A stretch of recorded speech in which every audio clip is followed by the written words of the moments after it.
جملوں میں نصیحت کر دیجئے، آیا ہو تو کچھ بتا دیجئے، کچھ نصیحت کر دیجئے۔ آپ نے اس کو 2 ہی جملوں میں نصیحت کر دی۔ آپ نے فرمایا ٹھیک ہے جاؤ، مولانا چرچز کی طرح 1.5 گھنٹہ اور 2 گھنٹے کی اسپیچ نہیں دی تھی، پوری رات جلسہ نہیں چلا تھا۔ آپ نے اس کو صرف 2 نصیحتیں کی۔ آپ نے فرمایا جاؤ، تمہیں شام تک اپنے گھر بھی پہنچنا ہے، جاؤ، لیکن میری بات یاد رکھنا، اذا سألت فاسأل اللہ واذا استعنت فاستعن باللہ، جب بھی سوال کرو تو اللہ سے سوال کرنا، اور جب مدد طلب کرنے کی ضرورت پیش آئے تو صرف اللہ سے مدد طلب کرنا، صرف اللہ سے مانگنا، یہاں تک کہ چوٹے کا تسبہ بھی اگر مانگنا پڑے تو اس کو بھی تم ایک اللہ سے مانگنا، ایک اللہ سے سوال کرنا۔ میرے پیارے ساتھیوں، تصور کریے اللہ کے رسول نے کس طریقے سے لوگوں کو شرک سے دور رکھا ہے۔ آپ نے یہ نہیں کہا کہ میرا دامن پکڑ لینا، میرا دامن تھام لینا، مجھے پکار لینا، یا محمد کہہ دینا اور میں حاضر ہو جاؤں گا۔ اذا سألت فاسأل اللہ واذا استعنت فاستعن باللہ۔ سمجھ گئے نا؟ اسلام دین توحید ہے، اور یہ توحید جس کے اندر آ گئی اس کے اندر بہادری پیدا ہو جائے گی۔ بہادری، جس کے اندر توحید ہوگی اس کے اندر ہمت بھی ہوگی۔ پوری دنیا پر بیک وقت پوری دنیا پر 4 لوگوں نے حکومت کی ہے، 4 بادشاہ ایسے گزرے ہیں جنہوں نے پوری دنیا پر بیک وقت حکومت کی ہے۔ پوری دنیا کے بادشاہ رہے ہیں وہ، جس میں 2 مومن تھے اور 2 کافر۔ مومن کون تھے؟ حضرت سلیمان علیہ السلام، جنہوں نے پوری دنیا پر بادشاہی کی ہے، حکومت کی ہے۔ ایک سلیمان علیہ السلام، اور دوسرے میرے بھائیوں ذوالقرنین۔ ایک کون؟ سلیمان علیہ السلام، اور دوسرا ذوالقرنین۔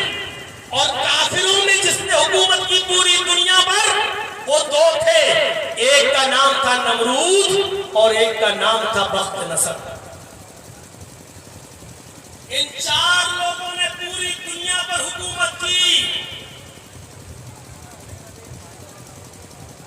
کافر میں کون؟ نمرود۔ شنکر نگر کا پردھان نہیں تھا، بلرام پور کا MLA نہیں تھا،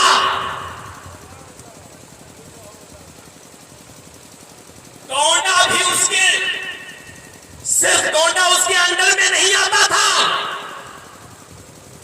وہ صرف پورے اتر پردیش کا بھی چیف منسٹر نہیں تھا نمرود، پوری دنیا کا بادشاہ۔ اندازہ لگا سکتے کتنا طاقتور ہوا، کتنا پاورفل ہوا؟ سمجھ گئے نا؟ اسی بات سے اندازہ لگائیے۔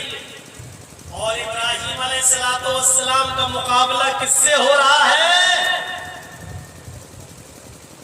تم تو اپنی بیوی کا مقابلہ نہیں کر پاتے، تو کیا ہم بھی نہیں کر پاتے؟ کوئی نہیں کر پائے گا۔ ایک بھائی اہل حدیث سے دوسرا بھائی شرک کر رہا، آپ اس کے توحید کی دعوت نہیں دے سکتے ہو، اس کو کرتے ہو۔ تو شنکر نگر ہے جن کی کھلی اجازت مل رہی، بہت سی جگہ تو پہلے ہی کہہ دیا جاتا ہے مولانا ذرا بچ کے بولیے، پہلے ہی سے سمجھا دیا جاتا ہے مولانا صاحب بڑی مشکل سے پرمیشن ملی ہے، تم تو چلے جاؤ گے، ہم لوگوں سے لکھوا لیا گیا ہے، اگر کچھ بھی ہوا تو تم لوگوں کو پکڑو۔ ابراہیم علیہ السلام کا مقابلہ کس سے؟ پوری دنیا کے بادشاہ، کسی ایک گاؤں کا نہیں، کسی ایک شہر کا نہیں، کسی ایک محلے کا نہیں، کسی ایک ضلع کا نہیں، ارے کسی ایک اسٹیٹ کا بھی نہیں، اور چھوڑو کسی ایک ملک کا بھی نہیں، پوری دنیا کا بادشاہ۔ اور مناظرہ کس سے کر رہے ہیں؟ پوری دنیا کے بادشاہ سے۔ اور ہمت دیکھو، جرأت دیکھو، توحید اس کے اندر ہوگی، جرأت کرتا ہے۔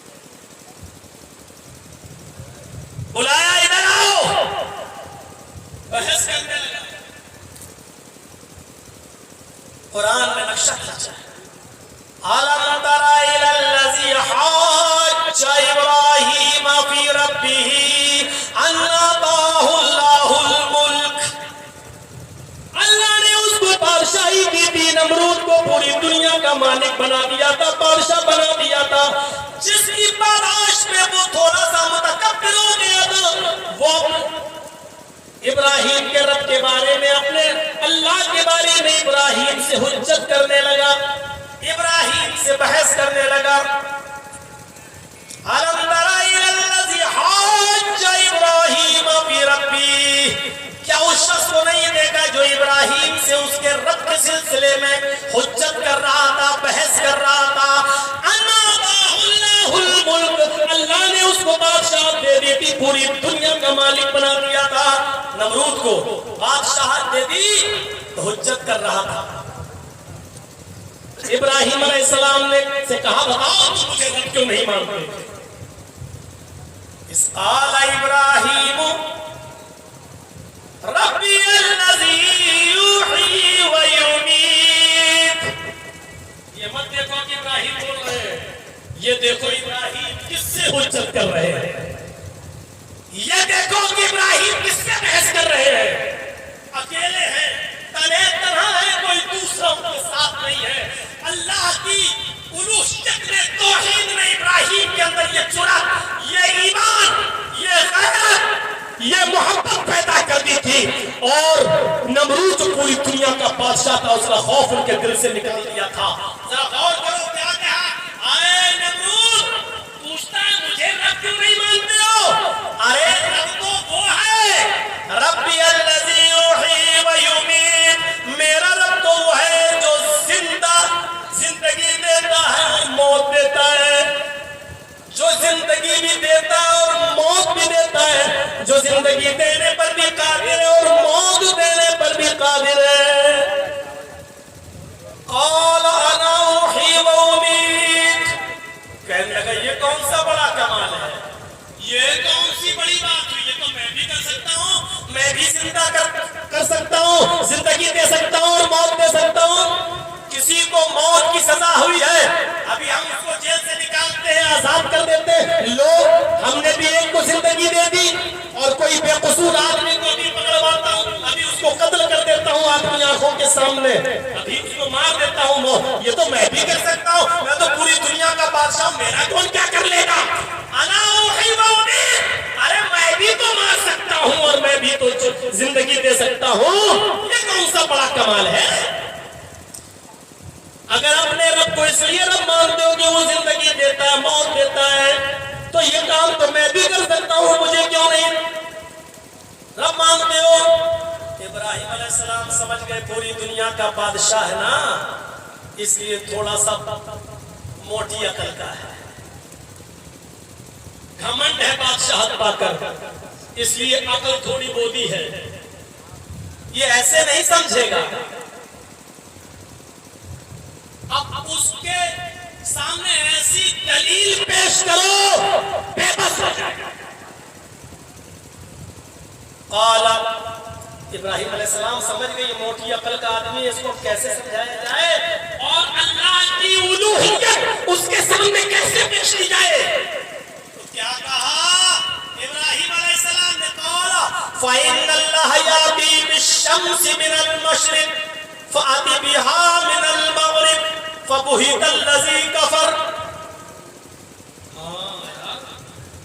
تم بھی زندگی دے سکتے ہو, موت بھی دے سکتے ہو, لیکن اس کے باوجود تم رب نہیں ہو سکتے. کیوں؟ کہا میرا اللہ تو ہے, میرا رب تو ہے, میرا اللہ تو ہے. یأتی بالشمس من المشرق, جو سورج کو پورب سے نکالتا ہے, مشرق سے نکالتا ہے. فاتی بہا من المغرب, اگر تو اللہ ہے, اگر تو رب ہے تو مشرق سے نکال کر دکھا, مغرب سے نکال کر دکھا. بہت الذی کفر, ہو چکا رہ گیا. اب اس کا صحیح ترجمہ تو مفسر قرآن عبد القیوم صاحبی کرتے تھے, وہ تو ہم نہیں کر پائیں گے. فَبُهِتَ الَّذِي كَفَرَ, شستر رہ گیا. ایسی دلیل پیش کر دی کس کے سامنے؟ یہ کہہ دینا آسان ہے لیکن یہ دیکھو کہہ کس کے سامنے؟ آپ تو اپنے گاؤں کے ایم ایل اے اور ڈی ایم کے سامنے کھڑے ہو کر صحیح سے بات نہیں کر پاؤ گے. اکیلا شخص اس کو کہتے ہیں توحید، اور توحید جس کے اندر ہوتی ہمت پیدا کر دیتی ہمت. اگر توحید نے آپ کے اندر یہ ایسی ہمت پیدا کی ہے تو سمجھ لو کہ آپ موحد ہیں. لیکن ہاں اللہ کی عبادت کرنا چاہیے مانتے ہیں، لیکن 10 آدمیوں میں جا کر کھل کر ان کو توحید کا درس نہیں دے سکتے ہو. کیسے موحد؟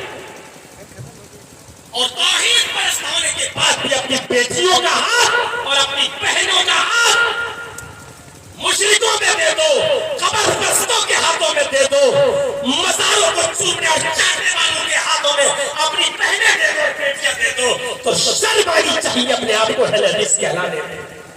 میرے پیارے ساتھیوں، کہو کہ مولوی آ گئے اپنی اوقات میں.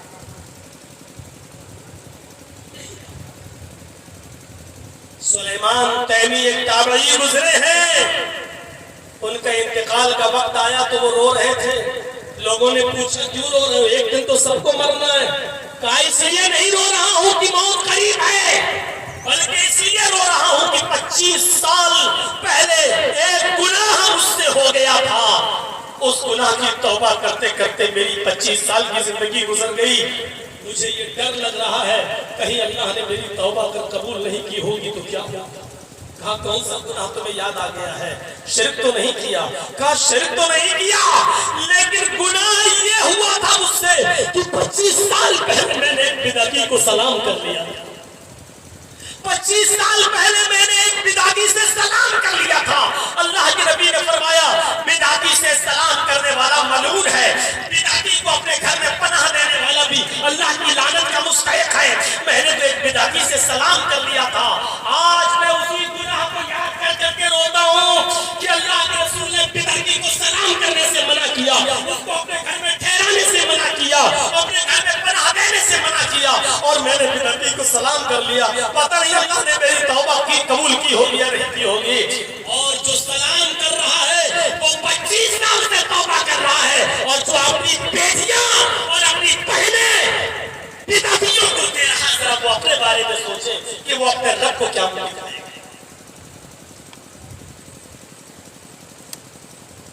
ہو گئی، ہمارا میسج پہنچ گیا. اس کے بعد ایک لفظ نہ بولوں، ہمیں کامیاب ہو جاؤ. جو کہنا ہے وہ میں کہتا ہوں. میرے پیارے ساتھیوں تصور کریں،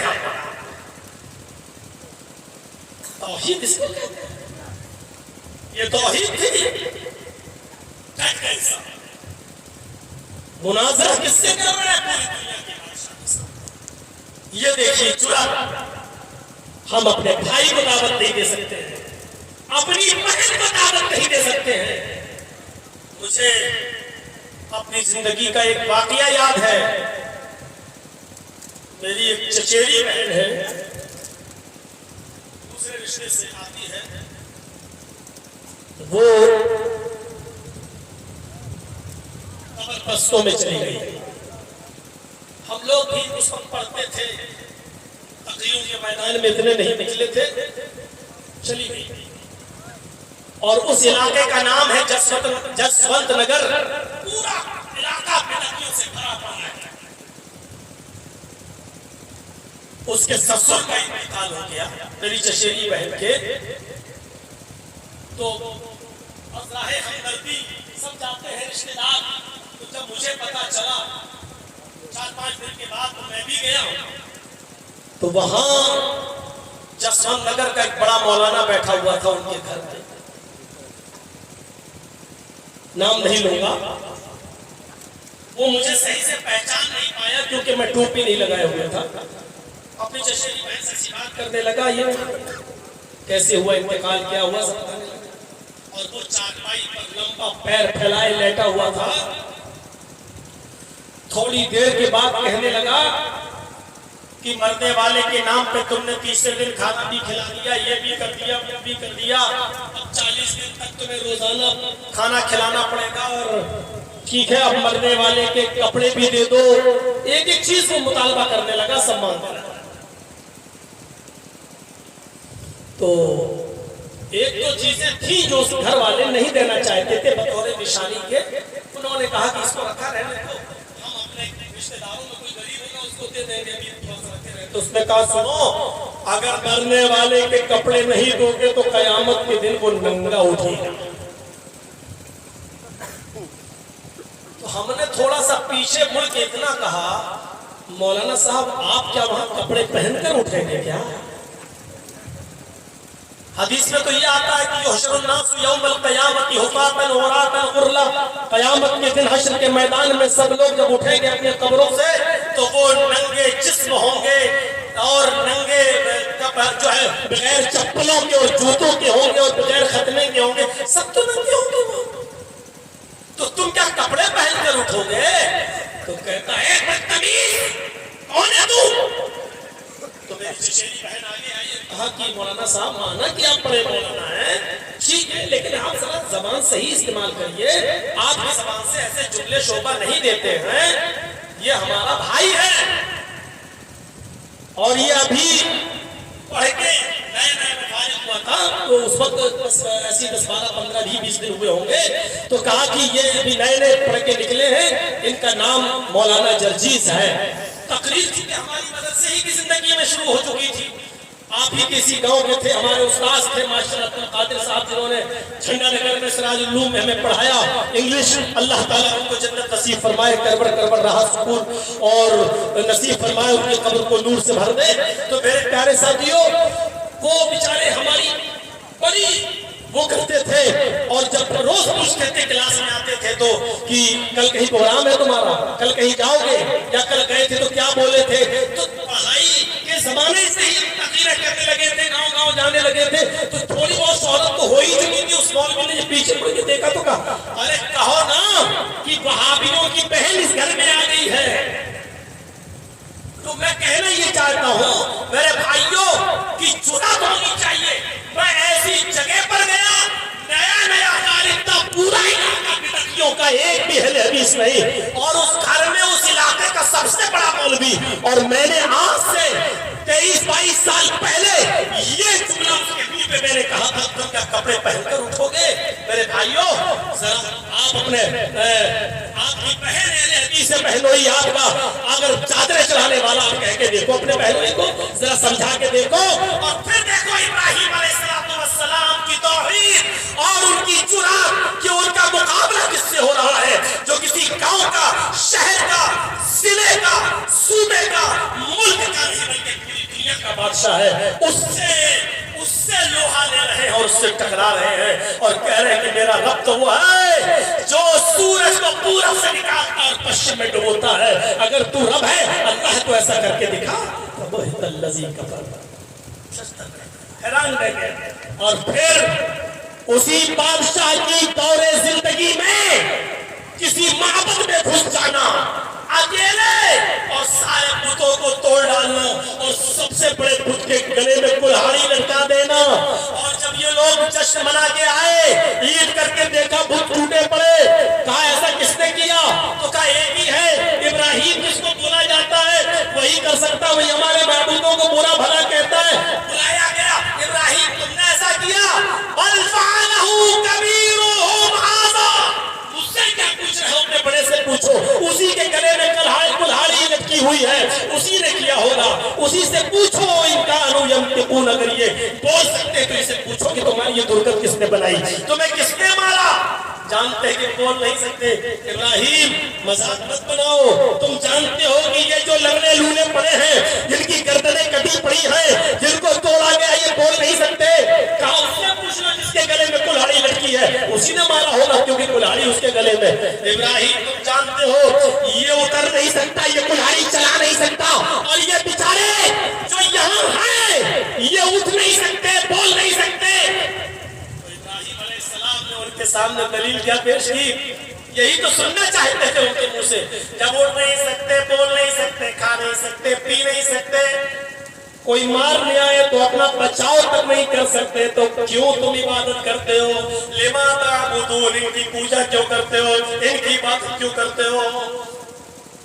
پوری قوم کے سامنے چرا, بادشاہ کے سامنے چرا, اور پھر توحید کے لیے اپنا گھر چھوڑا, مکان چھوڑا, اپنا ملک عراق چھوڑا,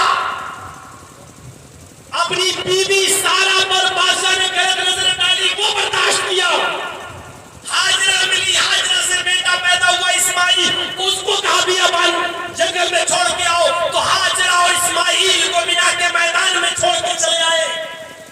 ایسا لائٹوں کا زمانہ نہیں تھا, حکموں کا زمانہ نہیں تھا, دور تک پانی کا عطا پتہ نہیں تھا, چڑیوں کے گھونسلے تک نہیں تھے, چڑیوں کے چہچہانے کی آوازیں بھی نہیں, کیونکہ چڑیاں بھی ایسی جگہ گھونسلے بناتی ہیں جہاں ان کو پانی آسانی سے مل سکے. یہاں تو چرند و پرند کا بھی کوئی نام و نشان نہیں. ایسی جگہ چھوڑ دیا اور چلنے لگے. ہاجرہ کہنے لگی ابراہیم کہاں جا رہے ہو؟ کوئی جواب نہیں دیا, چلے چلے جا رہے ہیں. اپنے بیٹے اسماعیل کو زمین پر لٹایا, اسماعیل کے پیچھے پیچھے, ابراہیم کے پیچھے پیچھے دوڑنے لگی. ابراہیم جواب تو کہاں جا رہے ہو؟ کوئی جواب نہیں دیا. پھر پیچھے سے دامن پکڑا, کھینچا, اے ابراہیم کہاں جا رہے ہو؟ ابراہیم نے کوئی جواب نہیں دیا. پھر پوچھا اچھا اتنا بتا دو, اِلیٰ مَن تَتْرُکُنَا, جا رہے ہو تو جاؤ, لیکن اتنا بتا دو کہ ہم کو کس کے سپرد کر کے جا رہے ہو, ہم کو کس کے حوالے کر کے جا رہے ہو؟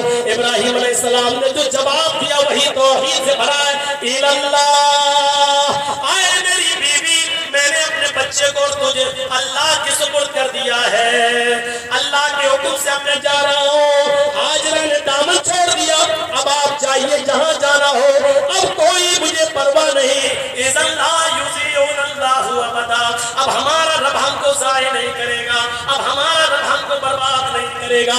ایسی توحید کہاں, اور ہاجرہ کا ایسا توکل, بیابان جنگل, چرند و پرند بھی نہیں, ابراہیم بھی چھوڑ کے جا رہے ہیں, تھوڑے سے ستو کے علاوہ کچھ نہیں ہے. کون لائے گا, کون دیکھے گا؟ رات ہوگی تو اس جنگل میں بیابان سنسان جگہ پر میرا کیا ہوگا, اس بچے کا کیا ہوگا؟ مرد ساتھ ہے تو سہارا ہوتا ہے, ایک ہمت. اور ابراہیم بھی چھوڑ کے جا رہے ہیں, لیکن ایک ہاجرہ بھی کیا کہتی ہے, اِذًا لَا يُضِيعُنَ اللَّهُ أَبَدًا, اب جائیے, آپ نے جب مجھے اللہ کے سپرد کر دیا ہے تو اللہ ہم کو ضائع نہیں ہونے دے گا. یہ ہے توحید. قربانی کر لی, بکرے پہ چھری تو چلا لی, گوشت کھا لیا اور غریبوں میں تقسیم کر دیا.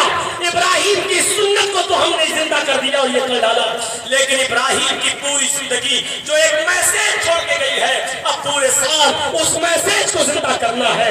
ابراہیم نے صرف اپنے بیٹے کی قربانی نہیں دی تھی, ابراہیم نے گھر کی قربانی دی, ابراہیم نے اپنے باپ کی قربانی دی, ابراہیم نے اپنی ماں کو چھوڑا, باپ کو چھوڑا, بستی کو چھوڑا, ملک کو چھوڑا.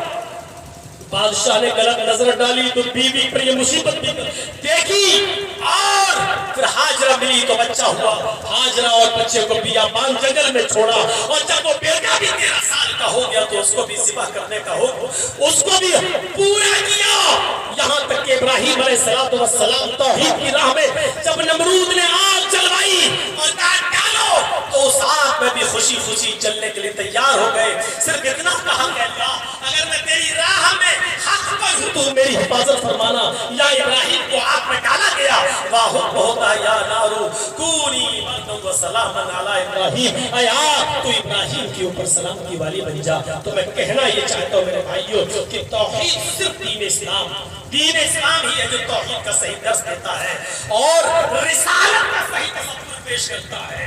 آپ دنیا میں کسی بھی مذہب کو اٹھا کر دیکھ لو, اس کے ہاں آنے والے جتنے بھی مذہبی پیشوا ہیں, وہاں پروش ہیں, انسان نہیں رہے, سب نے ان کو بھگوان کا درجہ دے دیا. آپ کسی بھی مذہب کو اٹھا کر دیکھ لو, عیسائیوں کو اٹھا لو, عیسیٰ علیہ السلام, عیسائیوں نے ان کو سن آف گاڈ کہہ دیا, اللہ کا بیٹا. یہودیوں کو دیکھ لو, عزیر کو اللہ کا بیٹا مان لیا. بدھسٹوں کو دیکھ لو, گوتم بدھ کو انہوں نے بدھ بھگوان کہنا اور لکھنا شروع کر دیا. سکھوں کو دیکھ لو, دلی میں چلی جائیے گردوارے پر, گرو نانک کے مندر کے اندر گھس جائیے,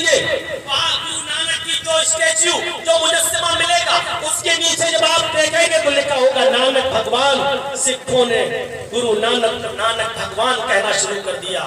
جینیوں کے مندر میں چلے جاؤ, مہاویر جی کی مورتی کے نیچے لکھا ہوگا مہاویر بھگوان. جینیوں نے مہاویر جی کو بھگوان کا درجہ دے دیا. بدھسٹوں میں بدھ بھگوان, جینیوں میں مہاویر بھگوان. اور آپ چلے جائیے لمبنی, نیپال کے علاقے میں چلے آئیے. لمبنی سب سے بڑا تیرتھستان بدھسٹوں کا, اور وہاں تو میں نے بھی دیکھا ہے گوتم بدھ کے ماننے والے بدھسٹ لوگ جب آتے ہیں جاپان وغیرہ سے, شری لنکا سے, تو لمبنی ضرور آتے ہیں گھومنے کے لیے. اس لمبنی کے بڑے مندر میں گوتم بدھ کی مورتی کے نیچے لکھا ہوا ہے بدھ بھگوان. انہوں نے بدھ کو بھگوان کا درجہ دے دیا. ہندو بھائیوں نے آپ چلے جائیے تو انہوں نے کرشن جی کو بھگوان کا درجہ دے دیا. کرشن بھگوان, رام چندر جی کو بھگوان کا درجہ دے دیا. رام بھگوان جہاں جائیے کسی نے اپنے مہان پروش کو اور بزرگ کو, پیشوا کو انسان نہیں رہنے دیا. صرف اسلام ایک ایسا مذہب ہے جو اپنے سب سے بڑے بزرگ کو اور سب سے بڑی ہستی کو نہ بھگوان کہتا ہے, نہ یہ کہتا ہے کہ اللہ نے ان کو اپنے نور سے پیدا کیا ہے, بلکہ ان کو انسان مانتا ہے. قُلْ إِنَّمَا أَنَا بَشَرٌ مِثْلُكُمْ, اے نبی آپ ٹنکی کی چوٹ پر اعلان کر دیجئے. اے نبی آپ دنیا والوں سے کہہ دیجئے إِنَّمَا أَنَا بَشَرٌ مِثْلُكُمْ, کہ میں تمہاری طرح کا ایک بشر ہوں, میں تمہاری طرح کا ایک انسان ہوں. إِنَّمَا أَنَا بَشَرٌ مِثْلُكُمْ يُوحَىٰ إِلَيَّ, تم سے افضل ہوں اس لیے کہ میری طرف وحی آتی ہے, تمہاری طرف وحی نہیں آتی ہے. میرے بھائیوں, انسان ہونے میں کوئی فرق نہیں ہے. 2 ہاتھ 2 پیر, ناک کان, چلنے پھرنے, اٹھنے بیٹھنے, سونے جاگنے, شادی بیاہ, دکھ درد خوشی, ان سب میں جو ہمیں اور آپ کو پیش آتا ہے وہی محمد رسول اللہ کو بھی پیش آتا تھا. آپ کے بھی 2 ہاتھ تھے, ہمارے بھی 2 ہاتھ. اٹھنے بیٹھنے میں, چلنے پھرنے میں کوئی فرق نہیں ہے. فرق ہے تو مقام و مرتبے کا ہے. اللہ کے بعد اگر سب سے بڑا مقام کسی کا ہے تو وہ ہستی ہے محمد رسول اللہ صلی اللہ علیہ وسلم کی. اور اس میں کوئی بری بات نہیں ہے. آپ خود فیصلہ کر کے بتائیے آج کون سا دن ہے. اگر 12 بجے کے بعد ہو رہیں گے تو بھی اتوار ہو گیا, لیکن آپ کا پروگرام سیٹرڈے کو تھا. سنیچر ہفتہ, اتوار, پیر, منگل, بدھ, جمعرات, جمعہ, ہفتے میں 7 دن ہوتے ہیں. دن ہونے کے اعتبار سے سب برابر ہیں. 24 گھنٹے جو ہفتے میں ہے وہی اتوار میں ہے, وہی 24 گھنٹے پیر میں ہے, وہی منگل میں ہے, وہی بدھ میں ہے, وہی جمعرات میں, وہی جمعے میں ہے. 24 گھنٹے ہونے کے اعتبار سے, رات دن ہونے کے اعتبار سے بتائیے کیا فرق ہے. سب دن برابر ہے. 24 گھنٹے جو ہفتے میں ہوتے ہیں وہی اتوار میں, وہی سوموار میں, وہی جمعے میں, وہی سب میں. تو دن ہونے کے اعتبار سے سب برابر ہے, لیکن مقام اور مرتبے کے اعتبار سے جمعے کے دن کو جو فوقیت و فضیلت حاصل ہے وہ سنیچر کی ہفتے کی نہیں ہے, وہ اتوار کی نہیں ہے, وہ پیر کی نہیں ہے. اب وہ آدمی بے وقوف ہی ہوگا جو یہ کہے گا کہ جمعے کا دن تو دن ہی نہیں ہے. اتنا بڑا مقام عید و بقرعید سے زیادہ جس دن کی فضیلت, تو یہ دن عام دن نہیں ہے. میرے بھائیوں, دن ہونے کے اعتبار سے سب برابر ہے, لیکن فضیلت کے اعتبار سے جمعے کے دن کی جو فضیلت ہے وہ کسی اور دن کی نہیں ہے. 29-30 کا مہینہ محرم کا, 29-30 کا مہینہ ذی الحجہ کا, 29-30 کا مہینہ سفر کا, 29-30 کا مہینہ ذی القعدہ اور شعبان کا, 29 اور 30 کا مہینہ رمضان کا. مہینہ ہونے کے اعتبار سے سب برابر, 29-30 ہونے کے اعتبار سے سب برابر. تو 12 مہینے سب برابر ہے, لیکن مقام و مرتبے کے لحاظ سے جو حیثیت, جو فضیلت, جو درجہ رمضان کے مہینے کو حاصل ہے وہ کسی اور دن کو حاصل نہیں ہے. اب کوئی آدمی یہ کہے کہ رمضان کا مہینہ ہی نہیں ہے تو میرے بھائیوں وہ آدمی پاگل ہی ہے. ایسے ہی انسان ہونے کے اعتبار سے سب برابر, لیکن مقام و مرتبے کے اعتبار سے جو مقام محمد رسول اللہ کا ہے وہ کسی اور کا نہیں ہو سکتا ہے۔ اب کوئی آدمی یہ کہے کہ رسول اللہ انسان ہی نہیں ہے تو اس سے بڑا پاگل پھر کون ہو سکتا ہے؟ میرے بھائیوں، خدیجہ کی بیوی، نبی کی بیوی کا نام پوچھو تو کہے گا خدیجہ۔ نبی کی کتنی بیویاں تھی تو بتائے گا 12، 11، 9 زندہ رہی۔ میرے بھائیوں پوچھو نبی کے بیٹے کتنے تھے تو کہے گا قاسم، عبداللہ، ابراہیم۔ پوچھو نبی کی بیٹیاں کتنی تھی تو کہے گا زینب، رقیہ، ام کلثوم، فاطمہ۔ میرے بھائیوں پوچھو نبی کے باپ کا نام کیا تھا تو کہے گا عبداللہ۔ پوچھو نبی کی ماں کا نام کیا تھا تو کہے گا آمنہ۔ پوچھو کہ نبی کے دادا کا نام کیا تھا تو کہے گا عبدالمطلب۔ پوچھو کہ نبی کے چاچا کا نام کیا تھا تو کہے گا ابو طالب۔ سب کچھ مانے تھا، لیکن پوچھو انسان تھے کہ نہیں تو کہے گا انسان نہیں تھے۔ کتنی بڑی جہالت! اگر نبی انسان نہیں تھے تو پھر خدیجہ بھی انسان نہیں تھی، کیونکہ انسان کی شادی انسان ہی سے ہو سکتی ہے۔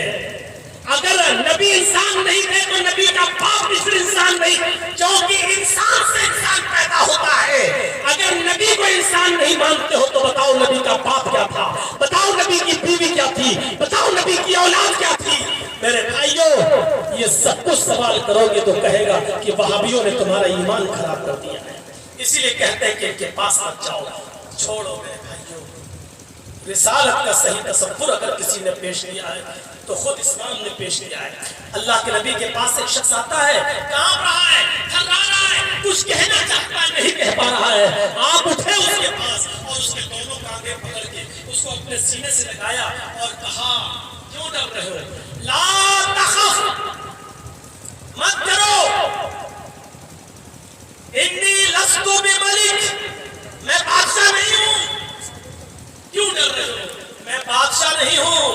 انا ابن امرات تاکل القدید، میں بھی ایسی ماں کا بیٹا ہوں جو خشک گوشت کھایا کرتی تھی، جو سوکھے گوشت کے ٹکڑے کھایا کرتی تھی۔ انا ابن امرات تاکل القدید، قدید کہتے ہیں عربی زبان میں گوشت کے اس ٹکڑے کو۔ عرب کے اندر پہلے کیا کرتے تھے، پہل کیا اور 4 کلو 5 کلو گوشت کا ایک بڑا سا ٹکڑا لیا، اس کو دھوپ میں سکھا لیا، خشک کر لیا اور اس میں سالٹ وغیرہ نمک لگا دیا اور اسی گوشت کو 3 مہینے 4 مہینے 5 مہینے وہ کھاتے تھے۔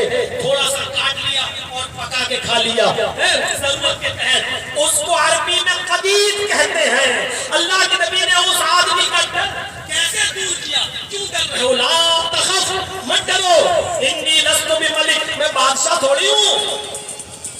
انا ابن عمران تاکل القدید، میں بھی ایسی ماں کا بیٹا ہوں جو گوشت کے سوکھے ٹکڑے کھایا کرتی تھی۔ اور اسی لیے وید جب آپ پڑھیں گے ہندو دھرم کی کتاب تو وید نے بھی آخری نبی کو جس کا نام احمد ہوگا، پرش کہا گیا انسان۔ ویدا حامد پرش مہانیماد تورو تپس پرستا ینیایا، احمد نام کا آدمی جنم لے گا۔ ویدا حامد پرش مہانیماد، احمد نام کا آدمی آئے گا، پرش انسان ہوگا، مہانیماد تو بہت بڑا مہان پرش ہوگا، جت اس کے برابر کوئی دوسرا نہیں ہوگا، اتنا مہان ہوگا اس کے برابر کوئی دوسرا نہیں ہوگا۔ ورن تپسا، اللہ کا بہت زیادہ نام لے گا، تپسا اللہ کا بہت نام لے گا، تپسیا کرے گا۔ پرستاد جب وہ آ جائے تو اسی کی کٹیا میں چلے جانا، یعنی اسی کے دھرم میں شامل ہو جانا، اسی کے دھرم کو سویکار کر لینا۔ یعنی آیا سورگ میں جانے کا کوئی دوسرا راستہ نہیں ہے، سورگ میں جانے کا کوئی دوسرا طریقہ نہیں ہے۔ تو میرے بھائیوں، مین بنیادی تعلیم و پوائنٹ یہی ہے کہ اسلام ہی دین توحید ہے، اسلام ہی دین رسالت ہے، اور اسی لیے اللہ نے اسلام کو پسند کیا ہے اور اسی لیے کہا کہ اللہ تبارک و تعالیٰ کی طرف سے نازل کیا ہوا دین اسلام ہے۔ جو اسلام کو چھوڑ کر کوئی دوسرا راستہ اختیار کرے گا، جو دوسرا دین اختیار کرے گا، وہ اس کا قبول نہیں کیا جائے گا۔ وَهُوَ فِي الْآخِرَةِ مِنَ الْخَاسِرِينَ، اور آخرت میں وہ نقصان اٹھانے والوں میں سے ہو جائے گا۔ 1.5 گھنٹے کی تقریر کافی ہے۔ رات کا حصہ گزر گیا اور بالکل لاسٹ میں 1:15 بجے آپ نے مجھے ٹائم دیا تو ظاہر بات ہے کہ کتنا آدمی کھینچے گا.